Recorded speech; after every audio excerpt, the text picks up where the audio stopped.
네, 오늘 말씀 우리 함께 봉독하도록 하겠습니다. 오늘 말씀은 사도행전 10장 1절에서 8절 말씀까지입니다. 네, 제가 말씀을 봉독하도록 하겠습니다. 가이사라에 고넬료라 하는 사람이 있으니 이달리아 부데라 하는 군대의 백부장이라. 그가 경건하여 온 지방과 더불어 하나님을 경외하며 백성을 많이 구제하고 하나님께 항상 기도하더니 하루는 제9시쯤 되어 환상 중에 밝히 봄에 하나님의 사자가 들어와 이르되 고넬료야 하니 고넬료가 주목하여 보고 두려워 이르되 주여 무슨 일이니까? 천사가 이르되 내 기도와 구제가 하나님 앞에 상달되어 기억하신 바가 되었으니 내가 지금 사람들을 욥바로 보내어 베드로라 하는 시몬을 청하라. 그는 무두장이 시몬의 집에 유숙하니 그 집은 해변에 있다 하더라.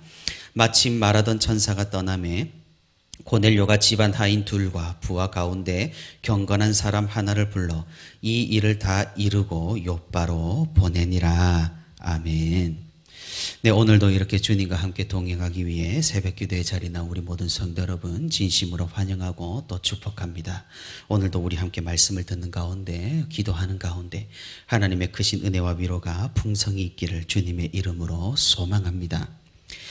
사도행전의 저자 누가는 성령 하나님의 인도하심으로 이 사도행전을 기록했고, 그리고 1장부터 9장까지는 어떻게 성령 하나님께서 유대인에서부터 이방인에게까지 복음을 전파하시는가를 우리에게 알려주고, 이제 10장부터 성경 역사에 굉장히 큰 전환점을 우리에게 소개를 합니다. 사실 앞으로 전개가 될 사건은 이미 앞서서 여러 이야기를 통해 예견된 일이었고, 하나님께서 인도하신다는 그런 확신 가운데 벌어지는 일입니다. 그것은 이스라엘을 순회하면서 복음을 전하던 베드로가 이상한 환상을 보고 그 인도하심으로 이방인의 집, 오늘 본문에 나왔던 고넬료의 집에 방문하여 세례를 준 사건입니다. 이 이야기를 성경은 드라마틱하게 전하기 위해서 미리 많은 장치를 설치를 했고 많은 복선을 깔아두었습니다. 예수님의 제자로서 베드로는 성령을 받아서 복음을 전하는데 최선을 다했지만 아직까지는 바리새적인 유대인의 티를 완전히 벗어버리지를 못했습니다. 사람의 습관과 고정관념, 편견들이 사실 얼마나 성령을 가로막을 수 있는지를 보여주는 것인지도 모르겠습니다. 사실 그렇습니다. 우리가 교회 생활을 하면서 편견이 작용하여 일을 그르치고 고정관념으로 쉽게 판단하여서 사람들에게 크고 작은 상처를 줄 때가 꽤나 많음을 부인할 수 없습니다. 이런 일들은 현대인 지금도 일어나는데 이 과거에는 어떠했겠습니까? 베드로는 이방인을 향한 하나님의 구원을 꿈에도 생각하지 못하고 있을 때 하나님께서는 그 편견을 깨트리시고 베드로를 이방인에게로 인도하고 계시는 것입니다. 우리는 이방인을 향한 하나님의 계획을 말씀 가운데서 계속해서 살펴보았습니다. 구약 성경 중에서도 이런 내용들이 상당수가 등장하지만 우리는 예수님 사역 가운데에서도 얼마든지 이런 이방인을 향한 하나님의 계획을 엿볼 수가 있습니다. 예수님께서는 유대인들만 구원하시고 유대인들에게만 기적을 베푸시고 유대인들에게만 복음을 전하시지 않으셨습니다. 사마리아 사람들과 그리고 이방인들에게도 예수님께서는 똑같이 기적을 베푸시고 말씀을 전하셨습니다. 이런 열방을 향하는 사랑의 기조는 예수님께서 승천하신 후에 더 강해졌습니다. 성령 하나님께서 강림하시고 난 뒤 점차 성령의 불길이 번져가는 상황 가운데서 사마리아에 성령이 임한 역사, 그리고 우리가 살펴봤던 집사 빌립을 통한 에디오피아 관리가 세례를 받은 일까지 우리는 차례로 살펴보았습니다. 그리고 베드로가 예수님께서 행하신 그 기적을 비슷하게 일으킨 다비다를 되살린 지난 이야기에서도 우리는 이런 기조, 열방을 향한 하나님의 계획을 분명하게 살펴볼 수가 있습니다. 그것이 무엇입니까? 우리가 지난 시간에 살펴본 9장 43절의 말씀입니다. 베드로가 요바에 여러 날 있어 시몬이라 하는 무두장이의 집에서 머무니라. 아직 하나님의 계획을 다 알지 못했던 베드로가 무두장이 집에 머문 사실은 조금은 의아하게 다가옵니다. 왜냐하면 무두장이는 말 그대로 짐승의 가죽을 다루는 사람이기 때문입니다. 유대인들은 시체를 만지는 것을 부정하게 여겼습니다. 그러니 당연하게도 죽은 짐승의 가죽을 벗겨 가공을 하는 무두장이를 불결한 사람으로 취급을 했던 것이죠.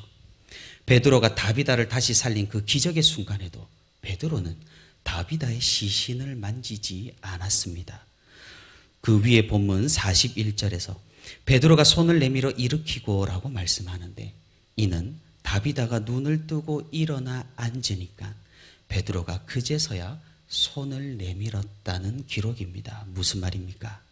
그 이전까지 베드로는 시신을 만지면 부정하다는 그 율법을 지키기 위해 다비다의 시신을 만지지 않았다라는 말입니다. 그러니 그런 베드로가 무두장이 집에 머물렀다는 사실은 참으로 의아한 것이죠. 이것은 강력한 복선이라고 말해볼 수가 있겠습니다. 하나님께서 부정하다고 하셨던 그 모든 규율과 법률을 복음으로 덮어버리는 그런 역사적인 사건을 예고하는 하나의 예고편인 것입니다. 이런 복선을 가지고 오늘 본문 10장에서 누가는 어떤 사람을 소개합니다. 그 사람은 고넬료라 하는 이방인 백부장입니다. 그가 사는 가이사라라는 도시는 베드로가 머물렀던 요바에서 북쪽으로 약 50km 떨어진 도시입니다. 이스라엘 땅은 로마가 지배하기 시작한 무렵부터 폭동이 자주 일어나는 지역이었습니다. 그랬기에 로마는 종종 이스라엘에 군대를 파견하여 이런 폭동들을 진압을 하고 치안을 유지하기 위해 애를 썼습니다. 그 일환으로 이 고넬료라는 사람이 이스라엘로 건너왔을 것입니다. 로마 군인이었던 그가 어떻게 믿음을 가지게 되었는지는 성경은 자세히 말씀해 주지 않습니다. 하지만 그가 이스라엘에 머무는 기간 동안 하나님을 만나게 되었고 그의 믿음은 진실하여서 많은 사람들의 칭송을 받고 있었습니다. 그런 고넬료에게 어느 날 하나님께서 찾아오셨습니다. 환상 가운데 하나님의 사자가 말씀하여 고넬료를 부르시고 말씀하셨습니다. 4절 하반부부터 6절까지 말씀입니다. 내 기도가 구제가 하나님 앞에 상달되어 기억하신 바가 되었으니 내가 지금 사람들을 요바에 보내어 베드로라 하는 시몬을 청하라. 그는 무두장이 시몬의 집에 유숙하니 그 집은 해변에 있다 하더라. 하나님의 부르심을 보고 들은 고넬료는 그 즉시 말씀대로 행합니다. 하인 둘과 경건한 부하 한 명을 요바로 보내어서 베드로를 찾아서 초청하게 된 것입니다. 이렇게 이방인을 향한 구원의 이야기가 시작되게 됩니다. 고넬료를 통하여 하나님께서는 이방인을 향한 선교의 문을 활짝 여실 것입니다. 그런데 우리가 이 말씀 가운데 주목을 해봐야 하는 내용이 있습니다. 그것은 고넬료라는 사람이 평소 어떤 믿음을 가졌냐 하는 부분입니다. 오늘 본문 2절에 보시면 고넬료에 대한 성경의 평가를 살펴볼 수 있습니다. 그가 경건하여 온 지방과 더불어 하나님을 경외하며 백성을 많이 구제하고 하나님께 항상 기도하더니, 고넬료는 이렇게 항상 하나님 앞에 열심을 다했습니다.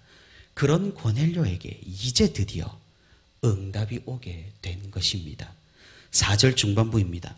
내 기도와 구제가 하나님 앞에 상달되어 기억하신 바가 되었으니, 하나님의 사자가 환상 중에 고넬료에게 찾아오셔서 이렇게 말씀하시는 겁니다. 고넬료가 기도한 것과 구제한 그 신앙의 행동이 드디어 하나님 앞에 상달이 되었다고 말합니다. 이제 고넬료에게 하나님께서는 무언가 주실 것 같습니다. 고넬료가 간구했던 것, 그가 바라면서 이제 그 헌신을 다했던 것, 그것을 하나님께서 주실 것 같습니다. 하나님께서 주시는 그 무엇이 무엇입니까? 도대체 무엇입니까? 하나님의 응답과 하나님께서 주시는 것은, 고넬료에게 주시는 것은 바로 베드로였습니다. 정확하게는 베드로를 통한 성령 하나님의 임재였습니다. 고넬료가 받은 것은 예수 그리스도에 대한 복음 그 자체를 고넬료는 받았습니다. 사랑하는 성도 여러분, 무언가 이상하지 않습니까? 고넬료가 무언가를 바라면서 하나님께 주기적으로 기도하고 봉사와 헌신과 구제의 손길을 끊이지 않고 계속했습니다. 그가 무엇을 바랬겠습니까? 그가 무엇을 위해 이렇게나 기도를 열심히 했던 것일까요? 그리고 우리는 평소에 대체 무엇을 간구하며 무엇을 갈구하며 하나님께 무엇을 바라고 구제와 헌신과 봉사를 감당하고 있는 것입니까? 우리는 하나님의 사자가 고넬료를 찾아와 주신 그 응답의 메시지로 고넬료가 구한 것을 유추해 볼 수가 있습니다. 고넬료는 다른 것을 구하지 않았습니다. 고넬료는 하나님을 구했던 것입니다. 고넬료가 정확하게 성령 하나님의 존재를 알고 있었는지는 모르겠지만 그가 구한 것은 다름이 아니라 하나님 그 자체였다라는 사실을 알 수 있는 것입니다. 그러니 그의 기도와 구제가 하나님께 상달되었다는 응답으로 성령 하나님께서 그에게 찾아오시는 역사가 열렸고 그를 통해 이방인의 구원과 선교가 본격적으로 열리게 된 것입니다. 고넬료가 구원받은 이방인 중에 최초는 아니겠지만 이방인을 향한 성령님의 임재와 선교의 시작으로 기록되는 그런 축복을 얻은 것입니다. 사랑하는 성도 여러분, 먼저 그의 나라와 그의 의를 구하라. 그리하면 이 모든 것을 너희에게 더하시리라 말씀하신 우리 주님의 말씀을 우리가 기억할 수 있기를 바랍니다. 우리가 하나님께 구할 것이 무엇인지를 오늘 말씀은 알려주고 있는 것입니다. 하나님께서 우리의 어떤 기도에 응답하시는지, 우리가 어떤 마음을 가지고 신앙의 행동을 하고 봉사와 헌신을 어떤 마음을 가지고 감당하는가에 하나님께서는 귀를 기울이시는지를 살펴볼 수가 있는 것입니다. 우리의 어떤 기도와 어떤 구제가 하나님 앞에 진정으로 상달되는지를 우리가 고넬료를 통해서 볼 수가 있는 것입니다. 고넬료는 다른 것을 구하지 않았습니다. 그가 물질을 구했기에 하나님께서 성령을 부어주셨을까요? 그가 다른 것을 구했기에 하나님께서는 베드로를 보내어 주셨을까요? 그러지 않을 것입니다. 하지만 하나님께서는 고넬료를 축복하셔서 나머지 그 모든 것을 더하셨을 것이며 그가 정직하고 경건한 삶을 살고자 하는 그 삶을 축복하셔서 정직해도 괜찮은, 경건해도 괜찮은 풍족한 환경을 베풀어 주셨을 것입니다. 우리의 목적과 우리의 목표가 무엇이 되어야 하겠습니까? 물질의 풍족을 위해 우리가 하나님의 뜻을 구하겠습니까? 우리가 좀 더 좋은 집에 살기 위해 하나님의 나라를 구하겠습니까? 모두 틀렸습니다. 먼저 구하라는 말씀은 어떤 순서를 말하는 것이 아닙니다. 먼저는 우선순위, 우리의 전부를 그곳에 집중하라는 말씀입니다. 그리하여 우리가 하나님의 뜻과 하나님의 나라를 위해 모든 기도와 구제와 헌신을 감당한다면 하나님께서는 우리가 이를 위해 살아갈 때 다른 것으로 방해받지 않도록 도와주시고 열어주시고 형통케 하신다는 그런 은혜의 말씀인 것입니다. 하나님께서는 우리의 잔꾀에 속아 넘어가실 그런 간단한 분이 아니라는 사실입니다. 사랑하는 성도 여러분, 우리의 기도와 우리의 헌신과 우리의 구제가 올바른 방향을 향할 수 있기를 바랍니다. 우리 교회에서는 매주 화요일 오후 시간에 전도부 모임이 있고 또 우리 전도부 권사님들과 집사님들이 이제 주보를 들고 또 전도지를 들고 밖으로 나가서 전도를 하고 있습니다. 그럴 때마다 항상 전도부가 출발할 때마다 우리 목사님께서 계실 때는 목사님께서 기도를 해주시고 또 이제 제가 가서 전도부를 위해서 기도를 하고 출발을 합니다. 그럴 때 제가 기도할 때 항상 빼놓지 않는 기도가 있습니다. 우리 전도부가 말씀을 들고 이 거리로 나갈 때 하나님께서 함께 해주시고 우리 전도부가 우리 집사님들과 권사님들이 이 사명을 감당할 때 이 사명을 놓고 하나님 앞에 나아갈 때 다른 것들을 통해서 방해받지 않을 수 있도록 일상의 삶을 통해서 이 사역들이 방해받지 않을 수 있도록 하나님께서 축복해 주시고 형통을 베풀어 주시고 오로지 이 사역에만 집중할 수 있도록 인도해 달라는 기도를 저는 항상 빼놓지 않고 전도부 모임에서 하고 있습니다. 우리가 하는 모든 신앙의 행동, 그 모든 이유가 올바른 목적을 가질 수 있기를 바랍니다. 그것은 형통이나 기복이나 물질이 아닙니다. 그것은 하나님과의 거래도 아닙니다. 우리가 가져야 할 올바른 목적은 오직 하나님, 오직 예수, 오직 믿음입니다. 그것 외에 우리가 구할 것이 없습니다. 어떻게 그럴 수 있습니까? 주님께서 나머지를 책임지신다고 이미 말씀 가운데 약속하셨고 우리가 그것을 믿을 수 있기 때문입니다. 우리가 세상을 살아가면서 힘들고 또는 어떨 때는 허덕이며 어떨 때는 어려운 이유가 우리의 방향과 목적이 잘못되어서 그럴 수도 있다라는 사실입니다. 우리의 삶의 목적이 하나님으로 바뀐다면 우리의 많은 부분이 해결될 수 있다라는 사실을 우리가 기억할 수 있기를 바랍니다. 우리가 구할 것을 구하며 하나님 앞으로 나아간다면 하나님께서는 반드시 성령을 부어주시고 성령으로 함께 해주실 것입니다. 오늘도 모든 것을 더하시는 하나님의 그 은혜를 기대하며 오직 가장 먼저 하나님을 구하고 믿음을 구하고 성령을 구하는 저와 우리 부천시민교회 모든 성도가 되기를 주님의 이름으로 소망합니다.